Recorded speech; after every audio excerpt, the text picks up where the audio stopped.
Doctor Bhimrao Ambedkar Jayanti के मौके पर सुल्तानपुरी के ए ब्लॉक महर्षि वाल्मीकि मंदिर में भंडारे का आयोजन किया गया। इस मौके पर प्रधान सोहनलाल महरोलिया सहित कई गणमान्य लोग भी मौजूद रहे। सभी ने मिलकर संविधान निर्माता डॉक्टर भीमराव अंबेडकर को श्रद्धा सुमन अर्पित किए और जय भीम के नारे भी लगाए, जिसके बाद क्षेत्र के सभी लोगों ने भंडारे का प्रसाद भी ग्रहण किया। इस मौके पर प्रधान सहित लोगों ने समाज को क्या संदेश दिया, जरा सुनिए। यूथ को मैं मैसेज ये दूंगा, अब पढ़िए और शिक्षित हुइए। आज का महत्व पढ़ाई है। आज कम खाइए और पढ़िए ज़्यादा। पहले ये कहते थे खाना ज़्यादा है और पहलवान बनना है, ये बनना, पहलवान भी बनिए, पर पढ़ाई की माध्यम है, शिक्षा का माध्यम है।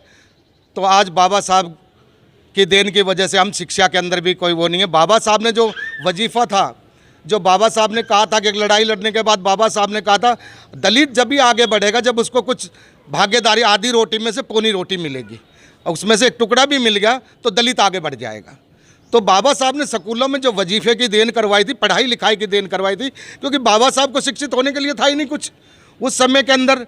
जो बाबा साहब को जो महाराष्ट्र के जो महाराज साहू जी थे, उन्होंने बाबा साहब को देखा कि बाबा साहब जी एक बहुत होनहार है और एक बहुत ही अच्छे वो हैं, तो उन्होंने बाबा साहब की आगे की पढ़ाई लंदन के अंदर कराई।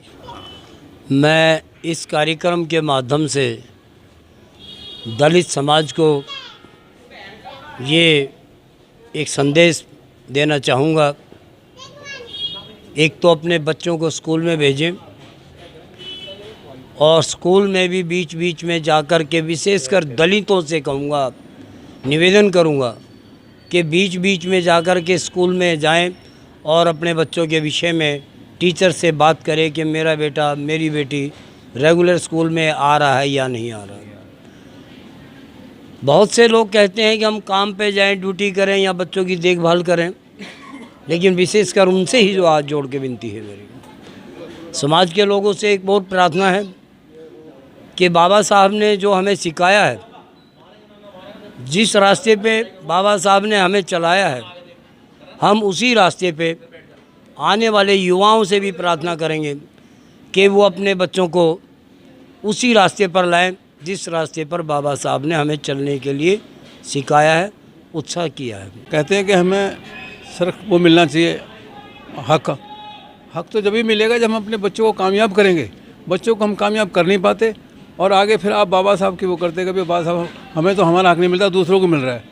तुम्हें भी मिलेगा, लेकिन जब तुम अपने बच्चों को शिक्षित करोगे, पढ़ाओगे, लिखाओगे, उनको कामयाब बनाओगे तो जब भी तो मिलेगा। और जब नहीं करोगे तो फिर कहाँ से मिल जाएगा? आपके पास वो चीज़ है ही नहीं जो मिलने की।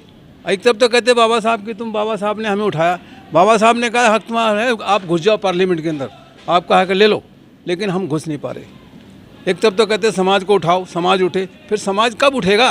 कब उठेगा समाज? वो तो कह गए, उन्हें तो करा, बहुत कुछ सोच करी, लेकिन उठा तो नहीं समाज।